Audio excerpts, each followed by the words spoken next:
biohazard symbol and UV lights to kill all potential bacterions, and also the power of Christ himself to keep whatever disease this thing, their waste has to be toxic, dude. Unless they don't excrete waste, which then that's a whole other thing. What are these things doing to, I mean, you can't just eat.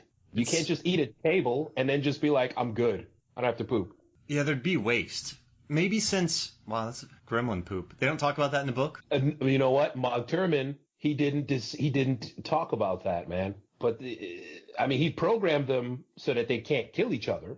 But yeah, they throw each other down laundry chutes. That's right.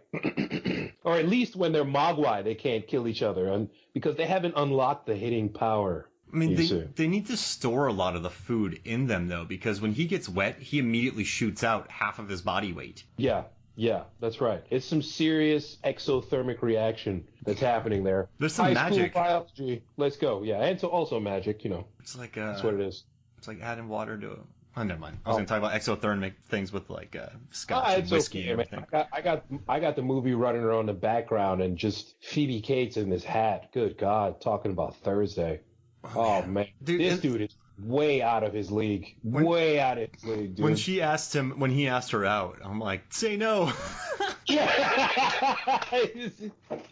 And for what it's worth, I don't think I've ever seen him in anything other than Gremlins and Gremlins 2, the new batch. This dude is out of his league, not only as a character, but just as an actor. He's so bland. So, no, but I kind of like his earnestness. You know, it's interesting. It came down to him and Emilio Estevez. And Spielberg said that Estevez internalized too much. So they brought him in. But I think what they cast him for is there is an earnestness to him. And there's a gee golly to him, I think. So he's able to kind of pull off that wholesomeness. I think that's the thing. He can't be in anything. Like, what else? Sorry. What else could you see him in? Let's see. Well, no, he has a huge IMDb page, so I look through that. He's been in a ton of stuff. He was in Waxwork. He's worked steadily since this. So yeah. It's not that he didn't have work, but there's no starring Zach Galligan. You know what I mean? Like, that's not a thing. You know, he could have gone Kevin Sorbo and just done the whole straight to DVD career, or what's that guy's name? Lorenzo Lamas. Yeah. You know, he's Renegade. But no, you know, because he's not super handsome and he's not super charisma guy. He's just, hey, you know, tomorrow, if you're not busy, why don't we go to the sock hop and maybe we can, you know, play a game of Nintendo under the stars? Like, shut up, dude. Get out of here. You got to watch out for the Socs. No, wait. What was the Socs versus the Who and the Outsiders? The Who, man. Oh my God. But also, so my third favorite scene in this movie is one that has really stuck with me for years, and that's the bar scene where Kate is stuck in a bar serving these gremlins. Oh, yes. And, like, in this, you know what's weird? I've had a lifelong fascination. So I always joke around about people spinning around on ceiling fans. Mm-hmm. That had to have come from this movie with the ceiling fan gremlin. There's a gremlin who's drinking beer and his belly is expanding. There's a gremlin with 3 cigarettes in his mouth. There's one that smashes his face in popcorn. There's a flasher. There's one that smashes bottles. There's video game gremlins. There's a gremlin that sneezes in the beer. Stripe kills a gremlin. And then you have the jazz gremlin who's just sitting there going, oh yeah, oh, quiet. Then you got a gremlin with a puppet. You have a disco gremlin or like a flash dance gremlin. You have a gun, like another gun gremlin with a little hoodie with the balaclava over his face. Yes, I mean, and then in the so get this: when the gremlin shoots at Billy, it misses and shoots an airplane in the background. Right. I mean, it's who are your okay in this entire movie? Who are your 3 favorite gremlins? Okay, favorite gremlins. Number 1, Jazz Gremlin. Number 2, Gremlin with the hand puppets that tries to cheer up Jazz Gremlin. And cracks himself up. And Jazz Gremlin's just trying to smoke a cigarette. Like, the hell is wrong with you, man? Okay. So that's number 1 and number 2 right there.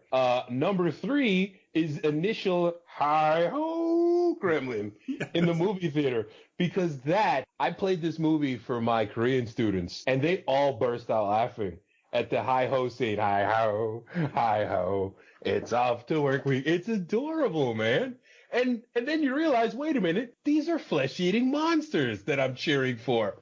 And that is what makes this movie so great, that you can have a favorite gremlin, that this no CGI, you can't see the wires, all these puppets, like hundreds of puppets, and you can pick out, this one's awesome, this one's awesome. I like that one too. Oh, look, that one's got a gun. Isn't he adorable?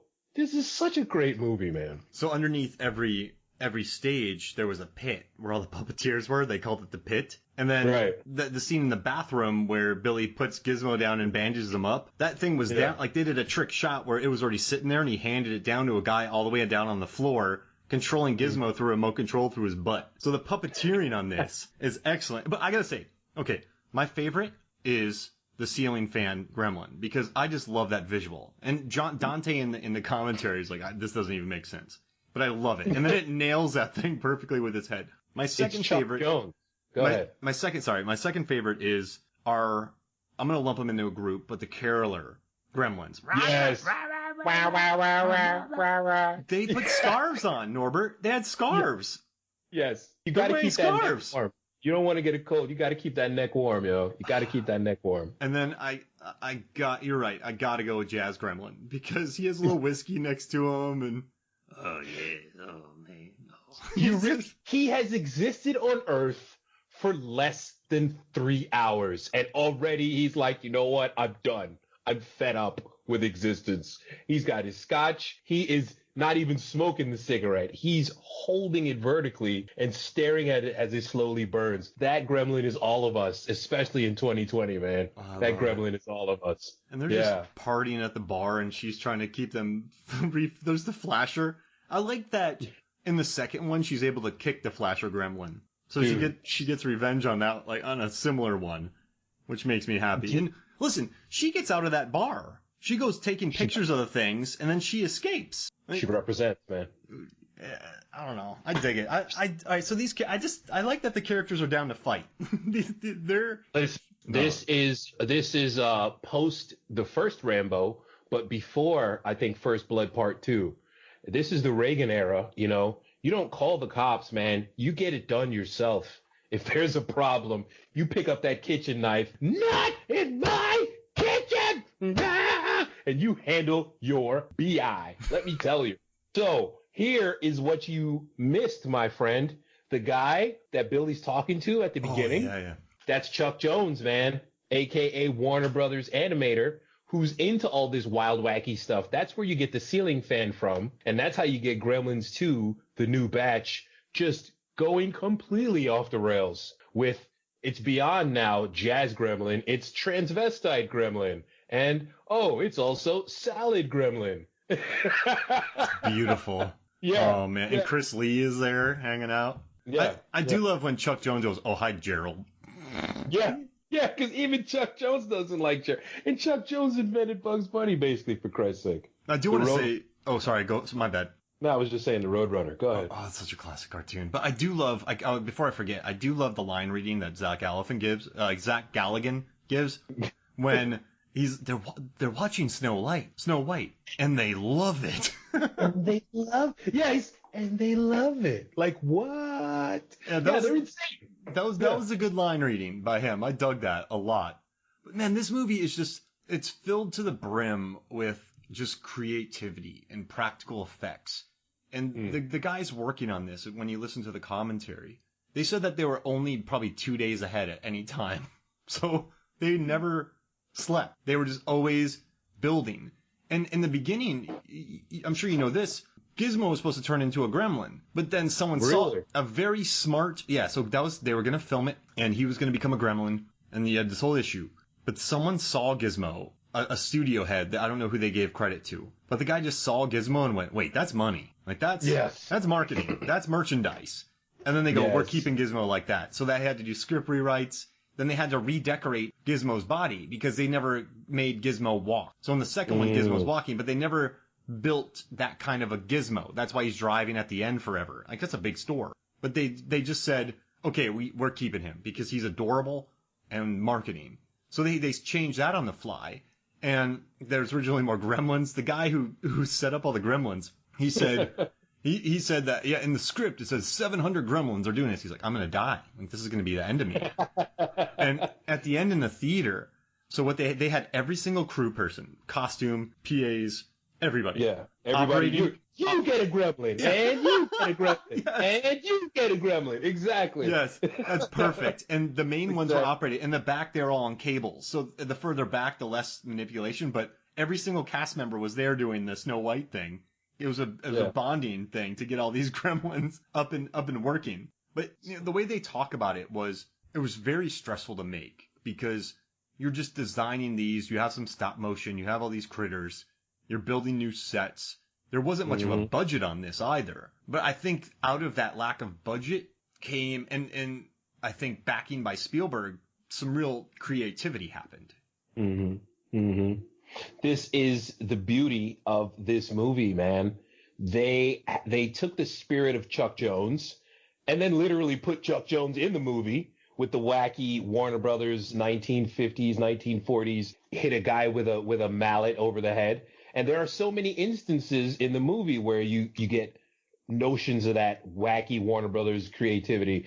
Stripe bumps, for Christ's sake, Stripe, the tonal shifts in this movie, okay? Bonk.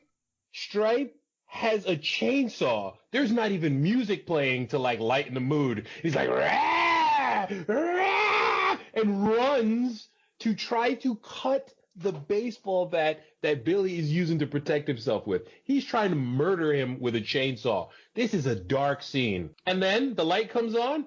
He hits his head against the wall. Wait, what the hell? Joe Dante. This is why Joe Dante went completely berserk in the second movie. Because you could see that he doesn't care. He's not trying to make a horror movie necessarily. He's just trying to make something weird. But it came out so dark. In the 84 version, the first version of Gremlins, it's so dark compared to the second one. The second one, it's got way too much music. It doesn't have a lot of moments where you let the moment sit and breathe. And that's why 2 is hilarious, 1 is scary. Billy. Yeah. Billy, die. Murder. Like these things are trying to murder him. Yeah. And he's still going after the thing. Billy, yeah. Oh, man. I love this. All right, so how about this? We'll take a quick break. Then when we come back, we will talk more Gremlins. We'll be right back. Welcome back to Movies, Films, and Flicks. And how come you never let me drive? Because you're drunk. Oh, don't be an asshole. Those cops, man. Dude, that is Mike Ehrmantraut. Yeah, that blew my mind when I learned that. Oh my gosh. That's right. That is Ehrmantraut from Breaking Bad. That is the scumbag dude from Beverly Hills Cop. Yeah, he's awesome. Those two. Well, I'm drunk. Oh, you asshole. And also, I just got to say this. So there's a movie I love called Pontypool. It's a Canadian horror film, single location. I actually wrote a review for it, and the author shared it, which was cool. That was a good review for the site. But I just wrote it myself. Oh, whatever, man. It's the Movie Films and Flicks podcast. Go read our stuff. I don't care. It's good. So Jamaican air horn. So there's this guy called Rockin' Ricky Rialto, and he's voiced by Don Steele. And hey, Rockin' Ricky kids. You're not a Rockin' Ricky fan, but I love. That's my favorite part. That's the best line. So he has his own adventure, and he lives. You think he's gonna die, but he fights off these gremlins in a very, maybe a Pontypool-esque way, and he stays the voice. Like, so they left him to go watch Snow White, but what was Rockin' Ricky? Do you think Rockin' Ricky killed these things? Or do you think he got attacked and murdered them? What did Rockin' Ricky Rialto do to his non-fans? Okay, so having worked in radio for a little while, you need at least 2 people to do a live on-air radio show. So he's sitting there and he's angry. Hey, there's a lot of prank calls coming in, and you guys, it's Christmas, not Halloween. Knock off the Orson Welles crap. It's Rockin' Ricky Rialto. And so when they start actually smashing this stuff, he's finally, okay, the reality comes in. Hey, you're not rocking Ricky fans.